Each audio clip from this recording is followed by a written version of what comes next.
past 7 weeks, we've only been meeting online for our worship services, and we are very excited that that is about to end.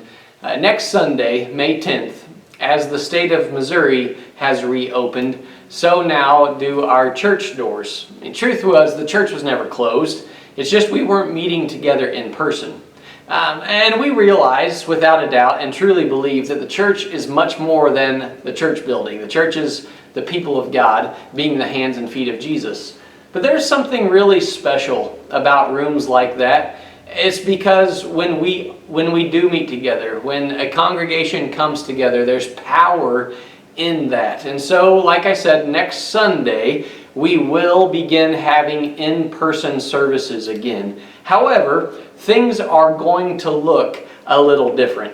The first thing you need to know is that there will be some things that we will not be having.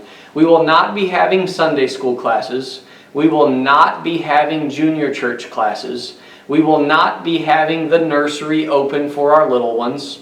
We also will not be having our weekly breakfast, and we will not be having coffee.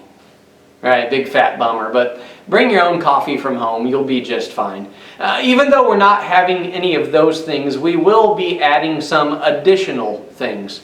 We're going to actually start having 3 services on Sunday morning, at least for the time being. Those times will be 8 a.m., 9:30 a.m., and 11 a.m. Let me say that again. 3 services on Sunday mornings at 8 a.m., 9:30 a.m., and 11 a.m. Now these services will be a little bit shorter. Our plan is for them to be around 45 minutes in length. And the reason for this is that will give our cleaning crew enough time between services to go around and disinfect some things that may have been touched, such as doorknobs, door handles, hard surfaces in the restrooms, as well as the backs of pews and the armrests of the pews. This will ensure that we're doing what we can to stop the spread of any illnesses such as COVID-19.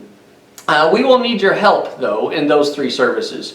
We're going to need your help in spreading out the best way we possibly can. What that means is that when you come into the auditorium and find a seat, whether it's your usual seat or not, we encourage you to keep a pew, at least one pew, in between each family group.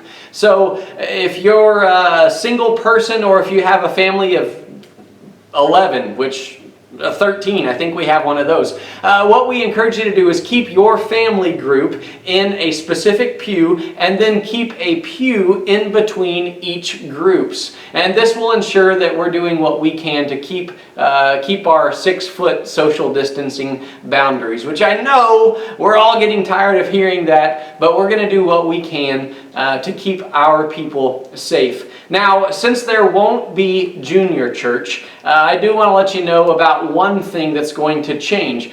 Since the services are shorter, that'll kind of help a little bit, but also our children's minister, Trisha Reynolds, is going to be putting together some coloring and activity sheets every single week that kind of coincide with that week's sermon. They can be picked up over at the normal check-in booth within our main lobby. And so when you come in the door, and if you have 3 kids, then grab 3 packets and take those into the auditorium with you. We do encourage you, however, to bring your own crayons from home that you bring in and take back out of here every single week. Now, when you arrive, there will also be communion at every entrance.